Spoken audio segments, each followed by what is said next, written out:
जल है तो कल है के संकल्प के साथ इंदौर में कान और सरस्वती नदी के संरक्षण और पुनर्जीवन को लेकर एक नई जन जागरण मुहिम शुरू होती दिखाई दे रही है। सामाजिक संस्था अभ्यास मंडल ने नदियों को उनके मूल स्वरूप में वापस लाने के लिए एक व्यापक कार्य योजना तैयार कर प्रशासन और जनप्रतिनिधियों का ध्यान इस ओर आकर्षित किया है। इंदौर की जीवन रेखा मानी जाने वाली कान और सरस्वती नदी को पुनर्जीवित करने के लिए सामाजिक संस्था अभ्यास मंडल ने एक व्यापक अभियान की शुरुआत की है। संस्था का कहना है कि तेजी से बढ़ते शहरीकरण, अतिक्रमण और प्रदूषण के कारण दोनों नदियों का अस्तित्व संकट में पड़ता जा रहा है। अभ्यास मंडल ने मांग किया है कि कान और सरस्वती नदी सहित उनकी सभी सहायक जल धाराओं का वैज्ञानिक सीमांकन कराया जाए और जल प्रवाह में बाधा बनने वाले अवरोधों को हटाया जाए। संस्था ने नदी के उद्गम स्थलों को संरक्षित करने, वहां बड़े पैमाने पर वृक्षारोपण करने और किसी भी प्रकार के निर्माण कार्य पर पूर्ण प्रतिबंध लगाने की मांग भी उठाई है।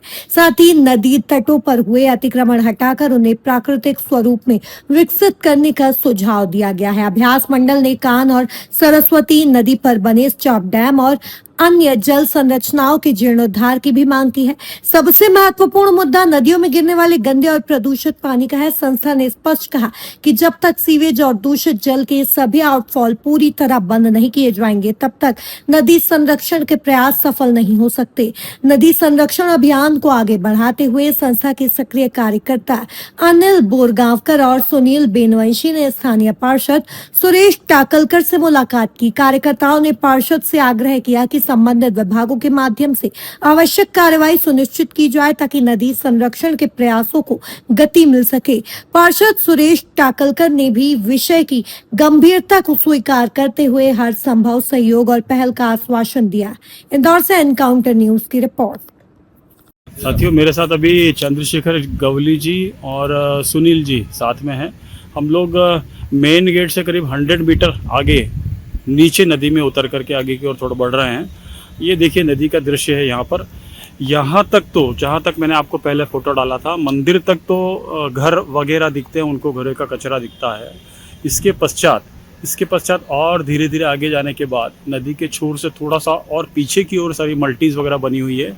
वो थोड़ा सा पुल वगैरह या फिर कुछ बाउंड्री कवरिंग दिखाई दे रहा है और उसके बाद बस्ती थोड़ी सी कम हो जाती है। परंतु आप देखेंगे कि नीचे यहाँ पर थोड़ा सा आगे और पुल दिखाई देगा। मैं जब आगे जाऊँगा तब आपको और समझ में आ जाएगा। वहाँ से अहिल्याश्रम का पुल शायद यहाँ से दिखाई देता है।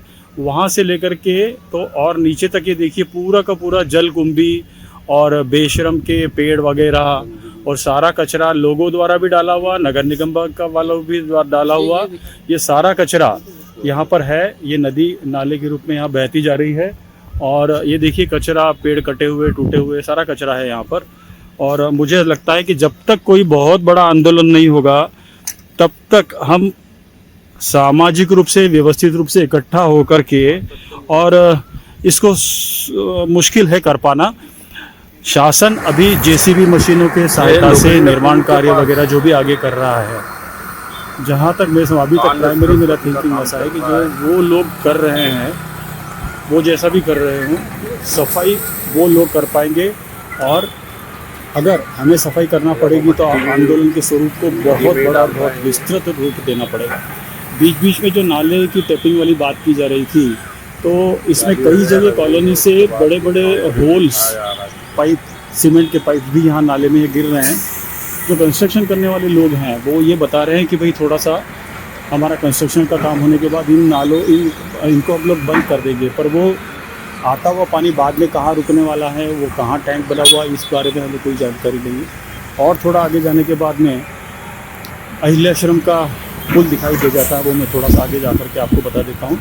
तो लोखंडे पुल से लेकर के तो अहिल्याश्रम की स्थिति ये सब आप लोगों के समक्ष लोखंडे पुल के पास